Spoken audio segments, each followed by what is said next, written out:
Hi.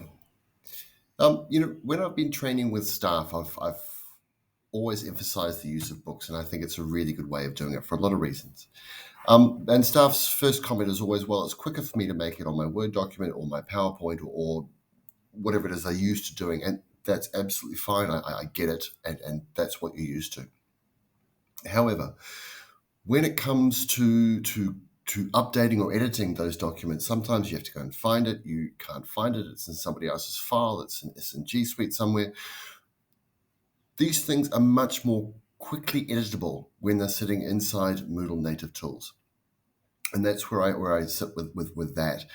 Yes, Word documents are great. You can click them and then drag them in. However, then you may find you've got students who are needing to download or open three or four different documents, the PDF, the PowerPoint, the other thing, and they have to do a quiz, and they're juggling all these different things.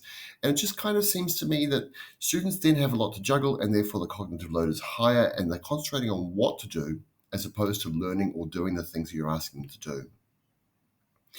Um, so yes, I also think that the time that you spend working out and how to build these lessons in a book, I think that it gives you more control in the classroom, both face to face, remote, and online.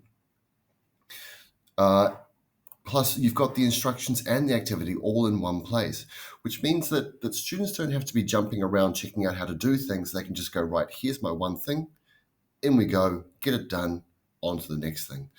One very small example here is I've got a conversation with hovers there that give the meaning for what the students are reading. Then they can listen to it. Then they can go into a Moodle assignment and they get to practice it. That does unfortunately require two screens. And then we go on to the next page, which is then greetings, which takes information from that first conversation. They can listen to those and then they practice again.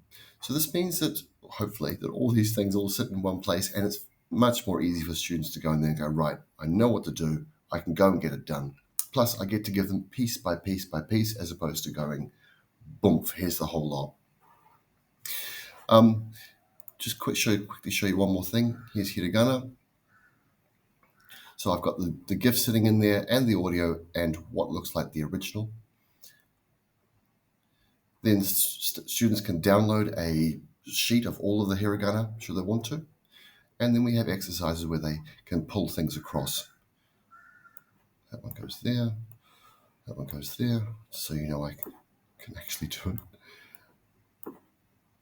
And let me check. That's my son. Isn't he great?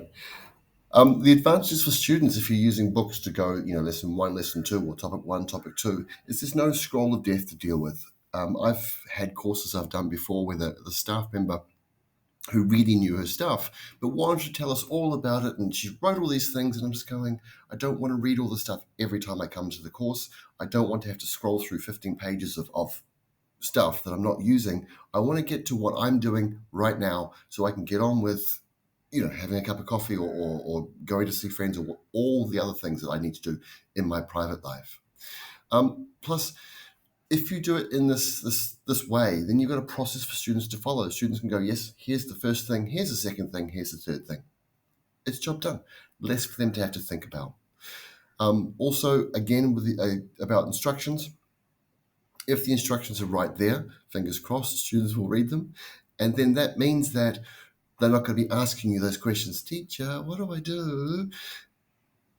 Once they get used to that process, once they understand, maybe the first couple of times they'll take a bit longer, but once they get used to that process and they know I need to do this, this, and this, you can spend more time facilitating and actually real teaching as opposed to the whole preaching on stage thing. Yep. One thing at a time. I've covered more accessible.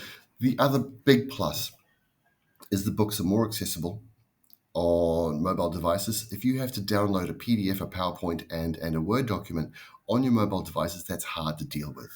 If everything's in one place, I mean, it's not always going to be, but if everything is more or less in one place, that makes it more accessible to students who are sitting in the coffee shop or whatever they're doing, and they can access the course and they can do the activities however you set them up.